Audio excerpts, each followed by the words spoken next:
Assalamualaikum warahmatullahi wabarakatuh kawan-kawan. Di video kali ini kita ingin merakit satu buah komputer lagi ya kawan. Temanya masih sama, 500 ribuan kuat main GTA 5. Kurang kere bagaimana tuh 500 ribu main GTA 5. Ya tentunya kita mencari part-part yang lebih murah lagi ya daripada video saya yang sebelumnya. Yang sebelumnya itu 1 juta untuk PC warnet. Setahun yang lalu gila nih channel, nggak pernah rakit video bikin video rakit PC. Ya mohon maaf ya kawan ya, udah setahun lebih kita nggak bikin video rakit PC karena memang banyak sekali halangan di dalam dunia ini. Mohon dimaklumi ya, mungkin besok-besok juga lebih banyak ke tutorialnya gitu ya daripada ke video-video rakit atau ke video-video review. Oke, jadi temanya ini kere hore 500 ribu bisa main GTA 5. Part-partnya itu part-part bekas. Sebagaimana kalian ingat ya, sebulan yang lalu tuh saya membeli paketan motherboard AMD Apu ya. Dan sekarang itu motherboard kita bikinin video rakit. Ya lumayan lah nambah-nambah konten. Oke, untuk kalian yang ingin belajar bagaimana cara merakit komputer, bisa kalian tonton videonya dari awal sampai akhir, jangan di skip. Kalau kalian yang pengen tahu part-partnya apa saja, terus juga ada alternatif pilihan lain, atau ganti power supply, ganti RAM, ganti prosesor, silahkan skip video ini sampai akhir. Nanti kalian bisa lihat di sana kok harganya bisa segini, apakah ada part-part yang lain bisa diganti seperti itu. Langsung aja kita mulai video rakitnya.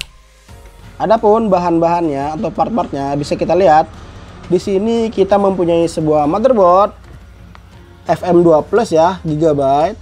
Nah, karena dia soketnya FM2 Plus, pasti kita menggunakan APU. Nah, APU-nya di sini menggunakan prosesor AMD A6 6400K. Nah, untuk RAM-nya kita menggunakan 2 biji ya, 2 GB. Ini 2 GB DDR3 1333 MHz. Untuk penyimpanan di sini kita menggunakan Seagate SATA 320 GB. Nah, untuk power supply-nya sebagai contoh kita akan menggunakan power supply kaleng-kaleng. Ini power supply Dazumba lepasan casing. Atau kalau kalian memang serius ingin merakit PC lebih awet, gunakan power supply yang asli ya. Bisa beli power supply yang lebih bagus daripada ini. Nah, inilah bahan-bahannya. Ini casingnya. Di sini kita menggunakan casing kaleng-kaleng ya. Ini casing bekas 50 ribuan saja. Merek Dazumba juga ya. Memang ini sepaket sama power supply-nya. Nah, ini kipasnya kita sudah siapkan baut motherboard yang halus-halus kecil, baut casing. Nah, oke, lanjut untuk ke tahap perakitannya. Langsung aja kita rakit. Pertama-tama kita memasang prosesor terlebih dahulu. Ini prosesornya, pastikan bersih ya. Ini pin-pinnya. Di bagian prosesornya bisa kita lihat ada segitiga di pojok kiri. Nah, ini segitiga warna emas yang akan kita pasin dengan motherboardnya. Nah, ini motherboardnya. Nah, ini kita buka aja soketnya. Cuman kalau kalian takut ya nggak masuk, takut nanti pin bengkok ya, kalian jangan langsung ditekan-tekan gitu kalau nggak masuk. Kalian cari segitiga yang warna emasnya ini ya, sama segitiga yang ada di soketnya. Nah, kalau kalian lihat di sini kan ada nih segitiga soket di sini, berarti dimasukin ke sini. Nah, seperti ini ya. Nih, pasang nih. Tuh. Ya, masuk ini, nggak ditekan juga. Kalau kalian mungkin pusing, ya kalian tinggal pasin ya. Soket yang ada di belakangnya yang nggak ada jarumnya dengan yang ada di sini nih yang nggak ada lubangnya. Ya gampang lah, cuman masang prosesor mah pasti bisa kok, nggak akan salah. Oke, kalau sudah bener-bener kepasang, kalian bisa kunci ya sampai dia bunyi tek tuh, set. Nah, ini udah kencang, udah kepasang. Kalau sudah terpasang, lanjut kita memasang heatsinknya. Nah, ini heatsinknya ya. Ini heatsink fan bawaan AMD, kotak seperti ini, menggunakan pengencang. Lanjut kita kasih thermal paste. Kita ambil pastanya sedikit saja ya, tidak usah banyak-banyak. Lalu kita oleskan ke bagian prosesornya. Nah, kalau saya sih tipikalnya orang yang lebih suka pasta itu diratain guys ya. Biarpun tipis yang penting rata. Nah, daripada tebel cuman setitik doang di tengah-tengah, biarpun tipis yang penting rata guys. Seperti itu. Lanjut kita pasang si heatsink fan-nya. Nah, ini untuk memasang heatsink fan-nya lebih mudah ya daripada menggunakan prosesor Intel. Kalian cukup kaitkan satu di bagian bawah, lalu satu di bagian atas seperti ini ya. Ini ada pengaitnya. Nih, sampai masuk ya. Lalu heatsink fan-nya kalian arahkan ke tengah. Seperti ini. Kalau yang bawahnya sudah nyangkut, heatsinknya sudah nempel dengan prosesor, kalian bisa pegang ini ya, seperti ini. ya, tekan dengan tangan. Nah, di bagian atas juga sudah nyangkut, sambil ditekan tangan kalian yang satunya lagi memutar si pengencangnya. Ya, ini lumayan keras. Tekan saja sampai dia nyangkut. Sip. Nah, ini kalau sudah seperti ini udah ketekan banget ya. Lebih kencang daripada heatsink fan Intel. Tentunya lanjut kita pasang si 4 power pinnya ke CPU fan yang ada di motherboard. Oke, sudah jadi. Kita pasang RAM-nya dulu sekarang. Di sini kita menggunakan RAM DDR3 2 GB kali 2 keping 1333 MHz. Ini untuk merek bebas ya. Ini RAM bekas tapi murah. Lanjut, kalau sudah dipastikan bersih pin-pinnya, kita bisa pasang di motherboardnya. Kita pasin ya, nih buka lubangnya, kita pasin posisinya. Nah, lalu kita bisa tekan dengan kedua tangan kita pada kedua ujungnya sampai dia masuk. Oke, yang satunya lagi kita tekan juga dengan kedua tangan kita sampai dia masuk ya, terkunci sendiri. Lanjut, sebelum kita memasang motherboard ini ke dalam casing, jadi ini casingnya akan kita rapihkan terlebih dahulu ya. Dimulai dari memindahkan baut yang ada di sini ke sini dan menutup lubang bekas slot VGA. Kenapa kita harus memindahkan lubang baut yang ada di sini ke lubang baut yang ada di sini? Karena memang lubang baut pada motherboard kita ini berbeda guys ya. Nah, sebagai contoh, ini motherboard yang lama nih, motherboard jadul nih ya. Tuh. Ini lubang bautnya beda guys ya. Nih, ada di sini. Tuh, ini jaraknya jauh. Sementara ini jaraknya dekat. Jadi ini harus kita pindahkan terlebih dahulu. Seperti itu, supaya tidak terjadi shorting. Kita lepas menggunakan tang sampai dia lepas. Lalu kita pindahkan ke sini. Kita kencangkan lagi menggunakan tang. Ya, sudah kencang. Lanjut. Di sini lubang slot VGA card akan kita tutup menggunakan alat seperti ini. Nah, jadi kan karena kita nggak pakai VGA card, lubang VGA cardnya ini bakal terbuka ya. Jadi kita tutup saja, seolah-olah kita masang VGA card di sini, biar casingnya kelihatan lebih rapi. Lalu kita baut sampai kencang. Sekarang kita pasang back panel pada belakang casing supaya lebih rapi. Oke, sudah terpasang. Sekarang kita akan memasang power supply. Cuman kita bingung, power supply yang manakah yang akan dipasang? Kalau yang ini lebih murah rakitannya, lebih clickbait. Kalau yang ini lebih mahal, mungkin agak lebih selamat ya. Atau mungkin yang lebih bagus, terserah kalian. Daripada saya dihujat, saya pasanglah power supply yang ini. Langsung aja kita masukin power supply-nya. Jadi kemarin tuh ada yang bilang kalau rakit PC mendingan power supply duluan bang, biar nggak nimpah mobo, takutnya terlepas mobo ketiban power supply. Ya bebas, terserah. Jangan lupa dibaut power supply-nya. Kalau dirasa sudah siap, lanjut kita pasang motherboardnya ke dalam casing. Kalau sudah pas posisi motherboard dengan lubang bautnya, lanjut kita bisa pasang baut motherboardnya yang bautnya halus-halus seperti ini.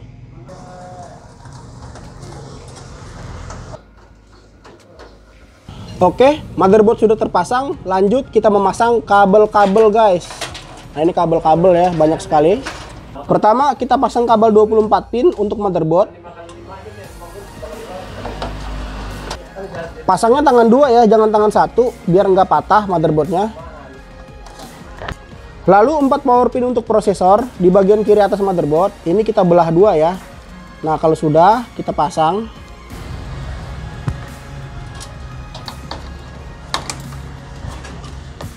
Lanjut kita pasang kabel audio, USB dan kabel front panel pada motherboardnya. Yang ini kabel audio ke sini. Yang ini kabel USB ke sini ya. Ada tulisannya pada motherboard USB.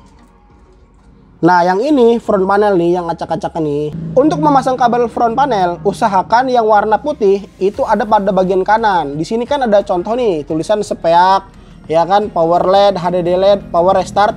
Nah, ini untuk yang putihnya ini ada di sebelah kanan ya. Jadi huruf kapital terus sebelah kanan. Paham ya? Yang terakhir kita memasang hard disk. Ini hard disk Seagate SATA 320 GB.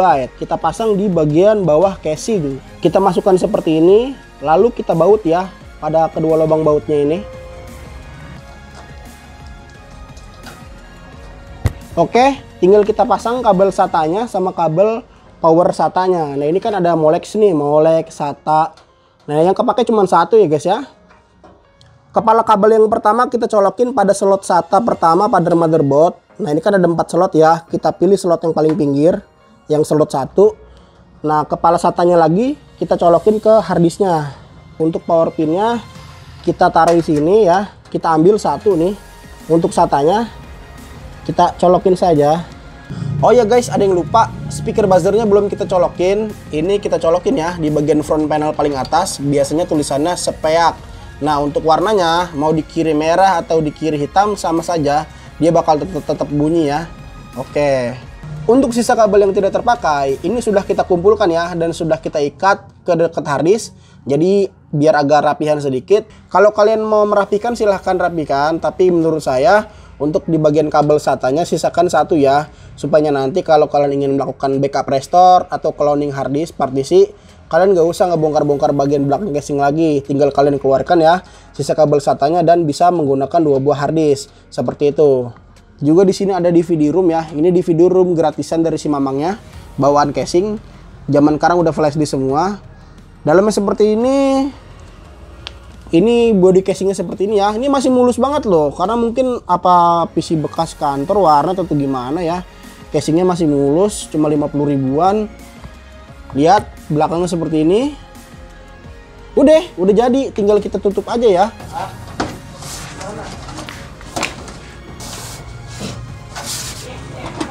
Di sini nggak ada kipas ya, karena memang kita nggak punya kipas, dan juga untuk spek yang TDP rendah seperti ini belum wajib menggunakan kipas.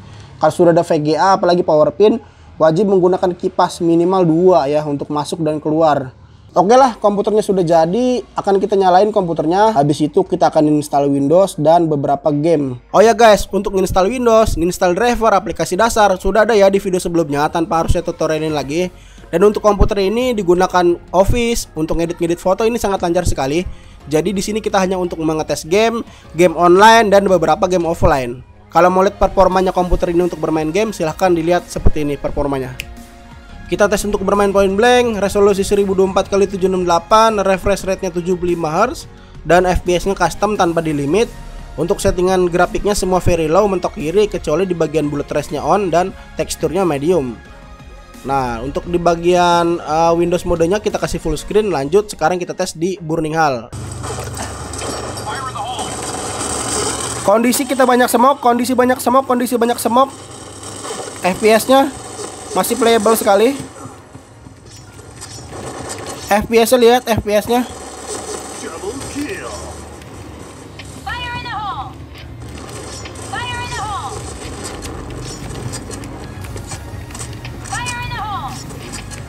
Kondisi full 8 versus 8. 720p rata kiri, settingan full screen ya. Ini 60 fps stabil. Nggak tahu ya kalau main rame, cuman karena saya nggak bisa main Dota, ini cuman demo hero guys. Ya bisa dibayangin lah ya performanya kalau lagi rame kayak gimana.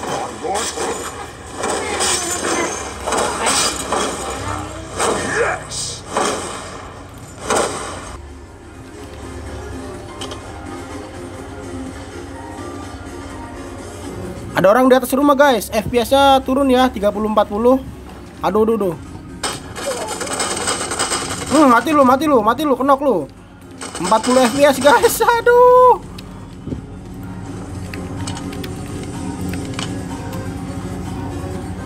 FPS-nya cok.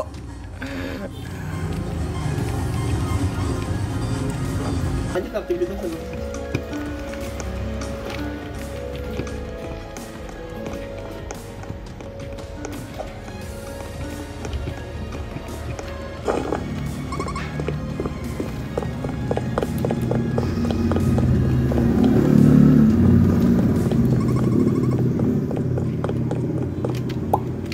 Kita main GTA Ucok, resolusi 720p 32 bit, mati, high dan mati. Settingan seperti ini.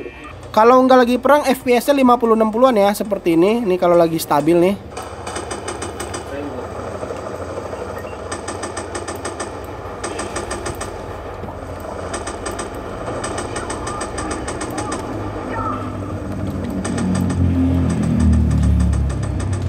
di bagian settingan option grafiknya seperti ini.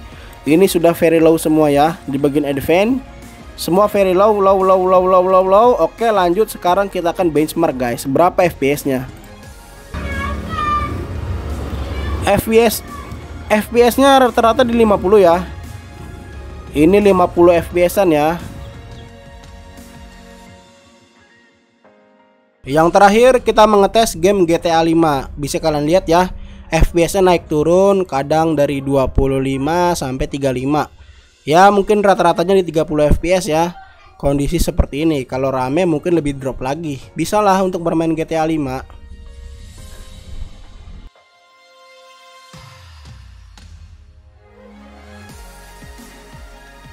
Oke guys, gimana? Udah lihat kan performanya? Untuk bermain GTA 5 aja udah ngos-ngosan banget ya komputernya.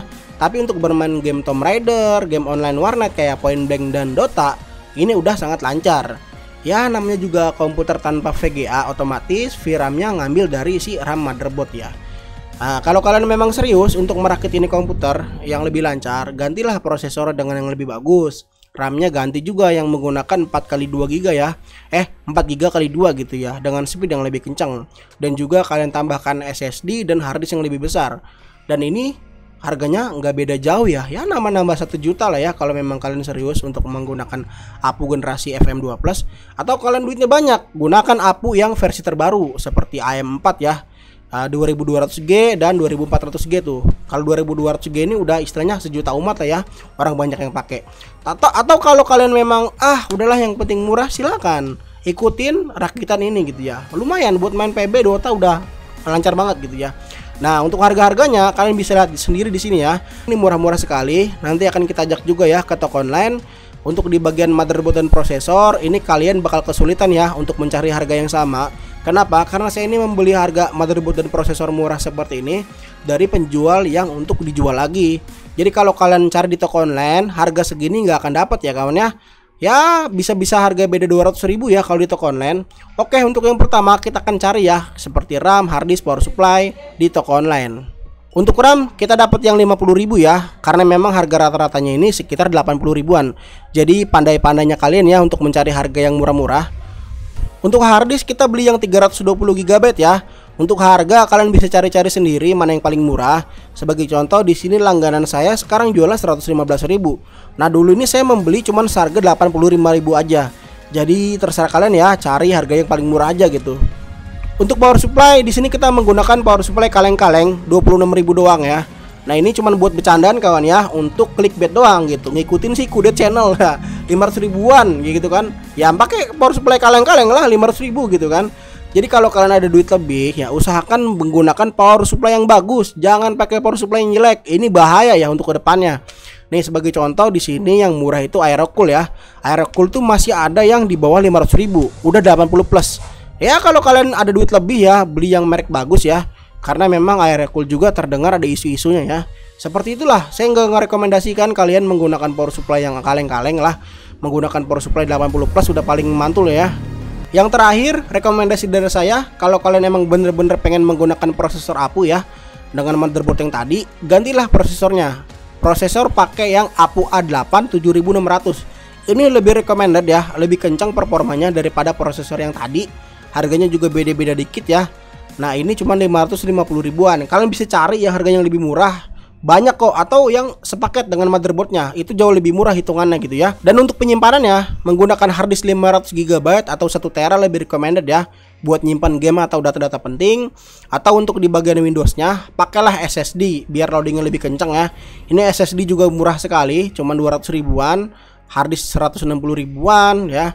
Bahkan untuk RAM ya, RAM ini yang penting nih, selain prosesor, RAM juga nomor 2 nih. RAM pakailah yang speed di atas 1333. Kalau tadi kan kita pakai 2 GB kali 2 itu 1333. Dan ini 1600 MHz nih, cuman 215.000 ya. Ini sudah terjual laku banyak ya, termasuk saya menggunakan RAM yang ini nih, yang di komputer saya sekarang. Seperti itu. Oke guys, kita sudah sampai di akhir video. Bagaimana menurut kalian? Apakah rakitan seperti ini wajib diikuti? Atau rakitan seperti ini jangan diikuti? Ya janganlah, power supply-nya aja kaleng-kaleng. Ya bercanda guys ya. Semurah apapun komputer kalian, kalau mau awet pakailah power supply yang bagus, jangan yang kaleng-kaleng. Seperti itu ya. Dan untuk kalau kalian yang punya duit lebih ya, kalau kalian ngerakit menggunakan A8 7600 ya, dihitung-hitung mungkin harganya udah mendekati 2200G. Harganya udah mendekati tapi performa beda jauh ya. Ya terserah kalian, silahkan dipikir-pikir kembali. Tentunya video ini cuma video rakit carrier hore ya, jadi seadanya gitu ya bahan yang kita rakit. Oke, mungkin segini aja dulu video dari saya. Semoga video ini bermanfaat bagi kalian yang sedang berencana bikin PC murah, PC buat belajar di rumah, atau PC buat main game di rumah. Semoga video ini bermanfaat. Saya akhiri. Wassalamualaikum warahmatullahi wabarakatuh. Bye bye.